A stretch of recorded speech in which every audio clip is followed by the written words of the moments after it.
Wild West TV. Bwana, ni mchezo mwingine wa kisasi, Tabora United akiwaalika Young African katika uwanja wa Al Hassan Mwinyi pale Tabora.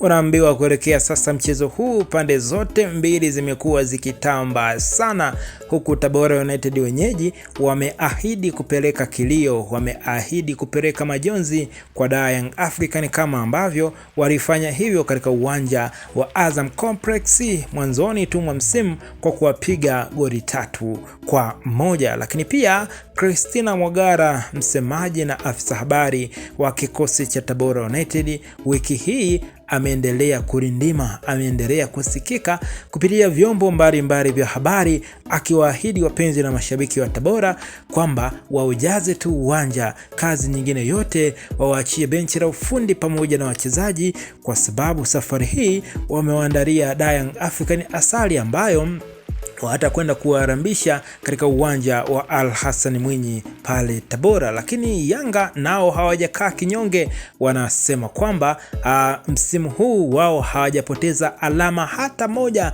katika ardhi ya ugenini, yani katika michezo ya nyumbani na ugenini Yanga hajapoteza mchezo hata mmoja, hajatoa suruhu au sare mchezo hata mmoja. Kwa hiyo kuelekea mchezo wao dhidi ya Tabora United, wanaamini kwamba watakwenda kuendeleza rekodi yao ya kutokudondosha alama hata moja na kupata ushindi wa alama 3 au angalau hata alama 1, huku hamasa imekuwa kubwa sana kwa wapenzi na mashabiki wa Young African safari hii katika viunga vya Tabora, kwa sababu wanautaka sana mchezo huo, wanazitaka sana alama 3 ili waweze kutetea ubingwa wao, na endapo wakichukua safari hii Young African ubingwa, itakuwa ni mara ya 4 mfululizo wanachukua ubingwa mbele ya Simba Sports, Azam FC na vilabu vingine ambavyo vinashiriki ligi kuu Tanzania bara. Kwa hiyo ni mchezo mwingine mkubwa, mchezo mwingine mzuri wa kuangalia, lakini pia tambo za nje ya uwanja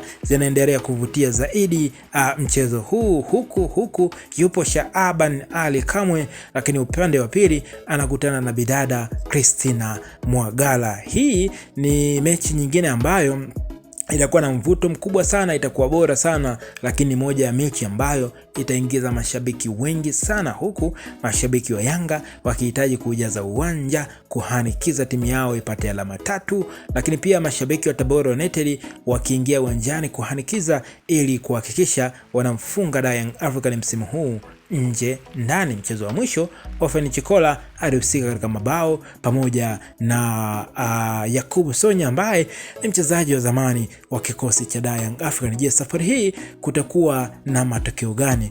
Mtazamaji wa West TV, unaweza kutuandikia maoni yako katika sehemu ya comment juu ya mchezo huu. Unafikiri ni mchezo wa aina gani? Mchezo utakuwaje na nini ambacho tutegemee kukipata katika mchezo huo? Usisahau kubonyeza maandishi mekundu yale andiko na subscribe ili kwanza kupata habari zetu mbalimbali za mchezo tutakapokuwa tukizichapisha.